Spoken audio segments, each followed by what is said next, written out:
अहिले यति बेला एसईई लगायत विभिन्न परीक्षाहरू नजिकिँदैछ। परीक्षामा 100मा 100 अङ्क ल्याउने यस्तो तरिका, यी कुरामा ध्यान दिनुभयो भने तपाईँ कोही पनि परीक्षामा फेल अर्थात् अनुत्तीर्ण हुनुहुन्न। यी कुराहरूमा ध्यान दिनुहोला। विषयवस्तुको ज्ञान, समयको व्यवस्थापन, आकर्षक र ठोस उत्तर दिने कौशल, प्रश्नको अर्थ र आशय अनुसार उत्तर दिने, शारीरिक तथा मनोवैज्ञानिक तयारी, परीक्षा हलमा अपनाउनु पर्ने सावधानीहरू के छन् त? यी विषयमा तपाईले केही समय निकालेर सुन्नुभयो भने पक्कै पनि तपाईले आफ्नो परीक्षामा सफल अङ्क पाएर सफल हुन सक्नुहुनेछ। त्यसैले यी उपाय अपनाउनुहोस् र सबैले सक्दो सेयर गरेर आफ्नो साथीहरूलाई पनि जानकारी दिनुहोला। परीक्षाको तयारी कसरी गर्ने? परीक्षाले नै विद्यार्थीको भविष्यको निर्धारण गर्छ, जीवनको खास अर्थ र महत्त्व दिन्छ। बाँच्नको लागि एउटा गतिलो आधार हो परीक्षा। त्यसैले परीक्षामा सफलता पाउनु जरुरी छ। जीवन नै परीक्षा भएकाले हर क्षण उत्तर आवश्यक छ। प्रतियोगितात्मक सेवा आयोगको परीक्षा होस् या लाइसेन्सको वा विद्यालयको वा विश्वविद्यालयकै परीक्षा किन नहोस्, परीक्षार्थीको विषयवस्तुको गहिरो ज्ञान र प्रश्नको उत्तर लेख्ने सिप शैली तथा कौशल उच्च स्तरको भए मात्र उत्कृष्ट नतिजा ल्याउन सफलता मिल्ने हो। तसर्थ परीक्षामा सफलता प्राप्त गर्न निम्नलिखित कुराहरूको ज्ञान र सिप विकास गर्नु र ध्यान दिनु वाञ्छनीय हुन्छ। क. विषयवस्तुको ज्ञान। ख. समयको व्यवस्थापन। ग. आकर्षक र ठोस उत्तर दिने कौशल। घ. प्रश्नको अर्थ र आशय अनुसार उत्तर दिने। न. शारीरिक तथा मनोवैज्ञानिक तयारी। च. परीक्षा हलमा अपनाउनु पर्ने सावधानीहरू। क. विषयवस्तुको ज्ञान। विषयवस्तुको नियमित रूपले गहिरो र विस्तृत अध्ययन गरी ज्ञान हासिल गर्ने, जसको लागि मूल स्रोतको सङ्कलन, अध्ययन र विश्लेषण गर्नुपर्छ। अध्ययन विषयको महत्त्वपूर्ण बुदा, तथ्य, तथ्याङ्क, प्रमाणहरूको टिपोट गर्नुपर्छ। यस अन्तर्गत निम्न अनुसार आफूलाई तयारी गर्नुपर्छ। आफूलाई कसरी पढ्दा आउँछ त्यही तरिका पछ्याउनुहोस्। महत्त्वपूर्ण बुदा टिपोट गर्ने र याद गर्ने गर्नुहोस्। हरेक अनुच्छेदमा 1 वा 2 मुख्य बुदा हुन्छन्। यसको पहिचान गर्ने, टिपोट गर्ने र याद गर्ने अनि पटक पटक स्मरण गर्ने। पाठ्यक्रमका समसामयिक कुराहरू, बुदाहरू, तथ्यहरू, आकर्षक वाक्यहरू याद गर्ने, लेख्ने, ओजपूर्ण शब्दहरू, प्रक्रियाहरू र खास भन्न खोजिएको कुरा स्मरण गर्ने, पटक पटक अध्ययन गर्ने। नयाँ कुराहरूको अध्ययन र विश्लेषण गर्ने, तर्क, तथ्य र तथ्याङ्कहरूको स्मरण गर्ने। परिभाषा, उद्देश्य, महत्त्व, प्रक्रिया वा चरण, योगदान, कार्य, निष्कर्ष आदिको राम्रो अध्ययन गरी स्मरण गर्ने। याद गरेको महत्त्वपूर्ण तथ्य, परिभाषा वा भनाइलाई सिकाइ स्थानान्तरण मार्फत सङ्गठन गर्ने, आफूले जानेको कुरा साथीभाइलाई सिक्ने, सिकाउने र भन्ने। विषयवस्तुको बहुआयामिक अध्ययनबाट प्राप्त ज्ञानलाई समसामयिक परिवेशको सन्दर्भमा समायोजन र समावेश हुने गरी सरल परीक्षामा उत्तर दिने तयारी गर्ने। परम्परागत प्रश्नको सोझो उत्तरभन्दा नवप्रवर्तन खालको तर्कपूर्ण मौलिक उत्तरको तयारी गर्ने। नमुना प्रश्नहरूको मौलिक र रचनात्मक उत्तर तयार गर्न प्रशस्त अभ्यास गर्ने। अध्ययनमा नियमित रूपले बीचबीचमा ब्रेक लिने। ख. समयको व्यवस्थापन।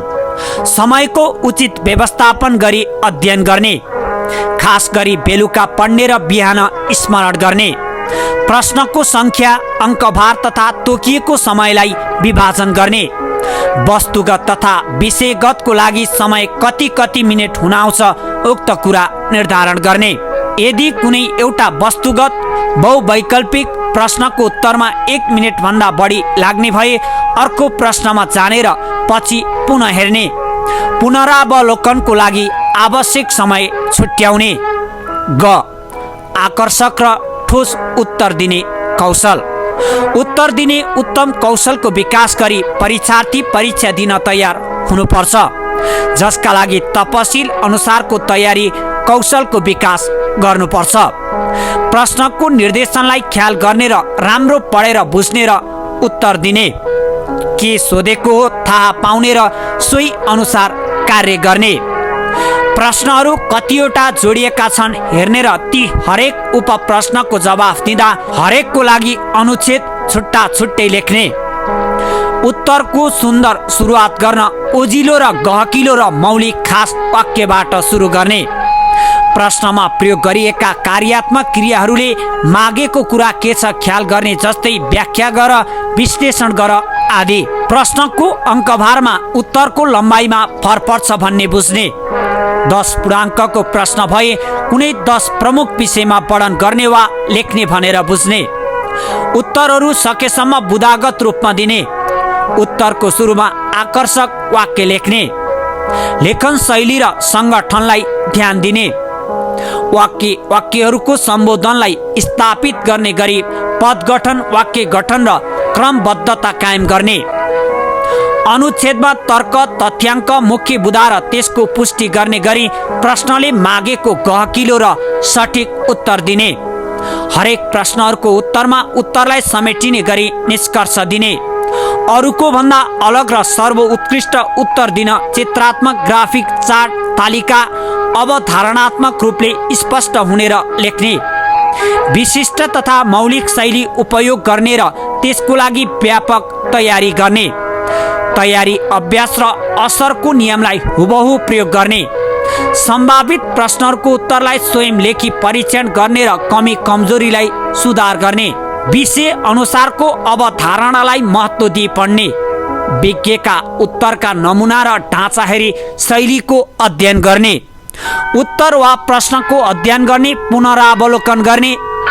वेबसाइट मार्फत नयाँ नयाँ ज्ञानको खोजी गरी लेख्ने, आफूभन्दा राम्रो तयारी गरेका साथीसँग छलफल गर्ने, सिधा र सरल जवाफ दिने, अनावश्यक गन्थन नलेख्ने, प्रश्नको उत्तर दिँदा उत्तानो, सोली वा उल्टो पिरामिडको लेखन शैली अपनाउने, अर्थ, परिभाषा, प्रक्रिया र निष्कर्ष दिने, बहुवैकल्पिक उत्तरमा निर्देशन अनुसार चिन्ह लगाउने, माथिका सबै उत्तरहरू प्राय सही हुन्, कुनै पनि होइन भन्ने उत्तर प्राय गलत हुन्छ हेर्ने, दोहोरो नकारात्मक प्रश्नले झुक्क्याउँछ, सचेत हुने, केरमेट नगर्ने, एउटा परीक्षाको गल्तीलाई पुनः नदोर्याउने, जुन जुन प्रश्नको उत्तर आउँछ त्यही प्रश्नको उत्तर लेख्दै जाने, बहुवैकल्पिक प्रश्नको उत्तरमा विकल्पहरूको तुलना धैर्यतापूर्वक गरी निष्कर्षमा पुग्ने र सम्पूर्ण प्रश्नहरूको हल गर्ने, क प्रश्नको अर्थ र आशय अनुसार उत्तर दिने,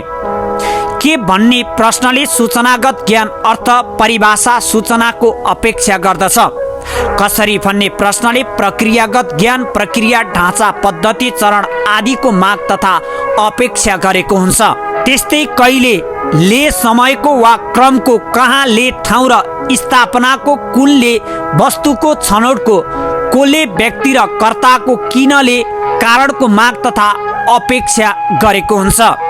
यसरी प्रश्नको मागलाई बुझेर त्यही अनुसार उत्तरको आपूर्ति गर्नुपर्छ। विषयगत लामो उत्तरात्मक प्रश्नमा यी क्रियापदहरू उपयुक्त भए आशय अनुसारको उत्तर दिनुपर्छ। वर्णन गर्नु, डिस्क्राइब, विषय वस्तुको विस्तृत विवरण लेखेर तार्किक क्रममा चित्रण गर्ने र कथाको रूपमा विषय वस्तुको प्रस्तुतिकरण गर्ने। व्याख्या गर्नु, एक्सप्लेन, विषय वस्तुलाई स्पष्ट पार्न कारणहरूसहित विवरण उल्लेख गर्नु वा प्रस्तुत गर्नु। छलफल गर्नु, डिस्कस, विवरणहरू दिँदै वर्णन गर्नु र फाइदा बेफाइदाको व्याख्या पनि गर्नुपर्छ। विश्लेषण गर्नु, एनालाइसिस, मुख्य विचार पत्ता लगाउनु र तिनीहरू कसरी सम्बन्धित छन्, किन महत्त्वपूर्ण भए भन्ने कुराहरू लेख्नु।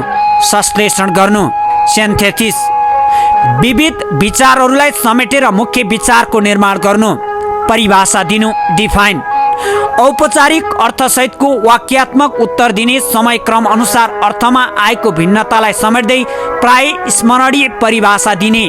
परिचय दिनु, इन्ट्रोड्युस, विषयको अर्थ परिभाषा कार्य विविध पक्षहरू लेख्दै महत्त्वसहित निष्कर्ष दिने फरक छुट्याउनु डिफरेन्टेड सम्बन्धित विषयको फरक देखाउँदै तुलना गर्ने सूची बनाउनु इनलिस्ट लिस्ट मुख्य विचार विषय वा नाम आदिको फ्रेमसहितको सूची बनाउने मूल्याङ्कन गर्नु आफ्नो विचार दिने मुख्य विशेषताहरू लेख्ने महत्त्वपूर्ण अवधारणाहरू लेख्ने फाइदा बेफाइदाहरू लेख्ने दृष्टान्त दिने ठोस उदाहरणहरू तुलना तर्कहरू प्रस्तुत गर्दै विषय वस्तुलाई स्पष्ट पार्ने प्रकाश पार्नु हाइलाइट खास पक्षलाई जोड दिँदै तथ्यसहित महत्त्वलाई उजागर गर्ने रूपरेखा तयार पार्नु आउटलाइन शब्दहरू वाक्यहरूको सङ्ख्यात्मक र संरचनात्मक सूची तयार गर्ने प्रमाणित गर्नु प्रोब विचार तथ्य तथा तर्क दिँदै तथ्य देखाउने खास गरी गणित र विज्ञानसँग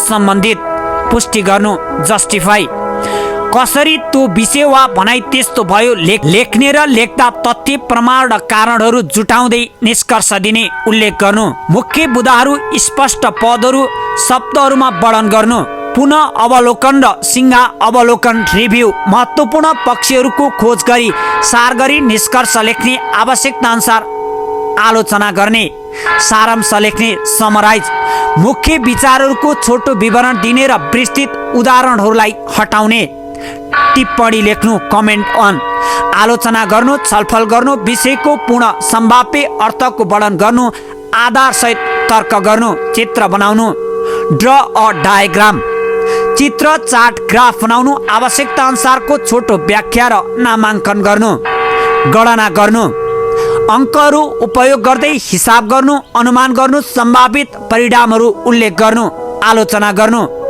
क्रिटिसाइज आफ्नो विचार दिने विषय वस्तुमा तार्किक मत दिने सबल र दुर्बल पक्षहरू उल्लेख गर्दै आफ्नो निर्णय लिने तुलना गर्नु कम्पेयर शीर्षकहरूको बीचको समानता र असमानताहरू परीक्षण गर्नु प्रश्नमा प्रयुक्त हुने क्रियापदको अर्थ र आशयलाई राम्ररी बुझ्ने उत्तरको रूपरेखा सोच्ने प्रश्नलाई नै गहिरो गरी निहालेर हेर्ने हरेक उत्तरमा पुनः प्रश्न गर्ने कला सिक्ने हो भने विद्यार्थीलाई प्रश्न उत्तर गर्न कठिन हुँदैन प्रश्नमै हुन्छ उत्तर निहालेर हेर्ने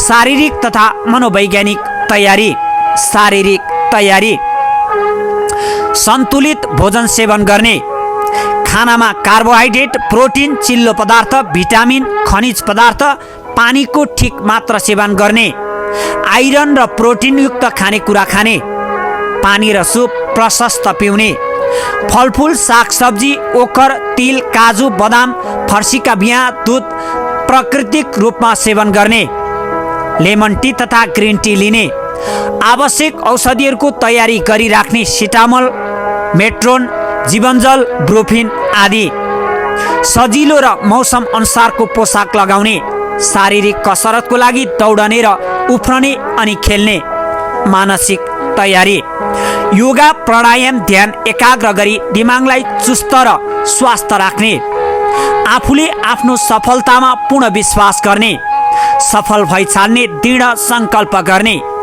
सकारात्मक सोच र व्यवहार गर्ने तर्क वितर्कको अभ्यास गर्ने मस्तिष्क मन्थन तथा चिन्तन गर्ने माइन्डफुल मेडिटेसन केन्द्रीकृत र विकेन्द्रीकृत सोचको व्यापक अभ्यास गर्ने तनावमुक्त हुने र पढेको कुरा पुनः स्मरण गर्ने डर त्रास अनिदो र नकारात्मकताबाट टाढी रहने उच्च मानसिकता उच्च आत्मबल लिएर मात्र परीक्षा कोठामा प्रवेश गर्ने परीक्षा समयमा हुने अनावश्यक हल्लाको पछि नलाग्ने अरूको भनाइ र लहरमा नलाग्ने परीक्षार्थीलाई अभिभावकको गहिरो प्रेमानुभूति दिलाउने सफल हुनेमा ढुक्क रहने र सधैँ प्रसन्न रहने परीक्षा हलमा अपनाउनु पर्ने सावधानीहरू परीक्षा हलमा प्रवेश गरेपछि 1 गिलास पानी पिउने उत्तर पुस्तिका र प्रश्नमा सिम्बोल नम्बर र माग भएका आवश्यक विवरणहरू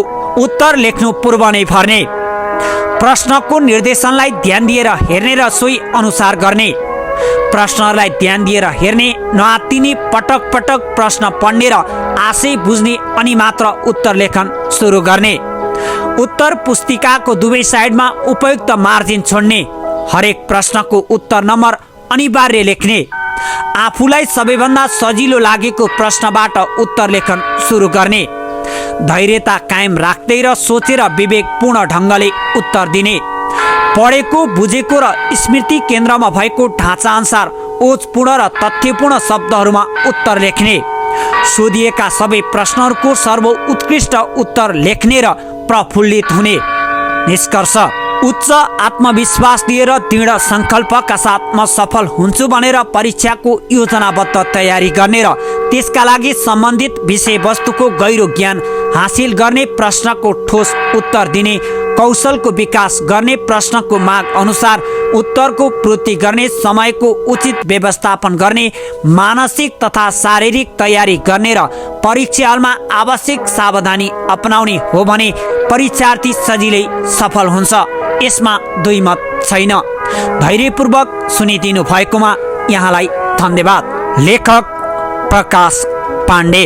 लेखक पाण्डे सुन पगुवा मावि उर्लाबारी 2 का मोरङका शिक्षक पनि हुन्।